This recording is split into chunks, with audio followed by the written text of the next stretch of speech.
Hi, thanks for joining me for another episode of In the Garden with Josh Samso. Today we're talking about mycorrhizae and the power of mycorrhizae in your garden and yard or in your bedding plants, potted plants, that type of thing, and how we can best utilize them.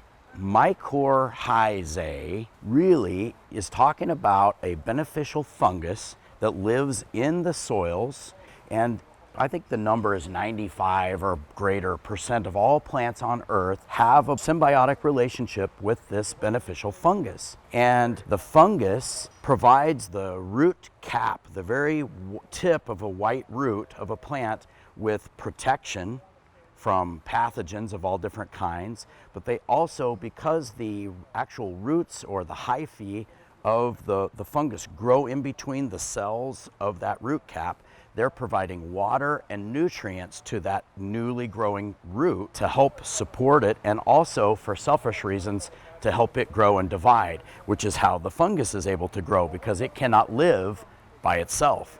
And then the root in turn provides simple sugars and whatnot to the fungus so that it has its nutrients. So it's a wonderful combination, and it's the way that almost every plant in a forest environment would naturally develop. A seedling would drop or grow right at the base of the parent plant, and the taproot of the new plant touches the root of the parent and gets inoculated with this fungus and then goes. But in our environment, where we've got a garden that may not have mycorrhizae, or steam sterilized potting soil like almost all the bedding plants are grown, there's no mycorrhizae present. So the plants are forced to do it all on their own. But when you add some of these spores to the soil, the roots touch them, and now they get started in a good symbiotic relationship, and it affects them the whole rest of their lives.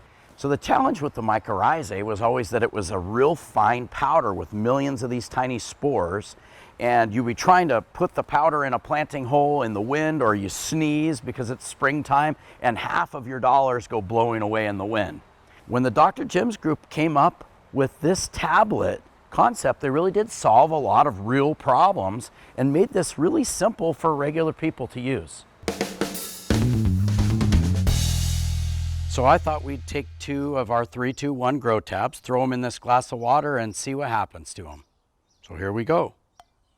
That's going even better than I expected it to. These have been in the water probably less than 30 seconds total, and without any agitation or anything, these things are literally just turning into a pile, which is exactly what we want them to do in the soil. Dr. Jim's makes this very easy for you to understand how much you need to use per plant. For a small plant, 1 tablet. For a medium size, 2 to 3. And for about a 1-inch caliper tree, 1 pouch per tree. It's as easy as that. When you're planting bedding plants or vegetables, the tabs are so simple. You've got your planting hole, in this case a pot. I'm just going to put 1 tab in, and my bedding plant goes right on the top, and I'm done. I don't have to mess around with powder or anything else like that. Thanks for watching.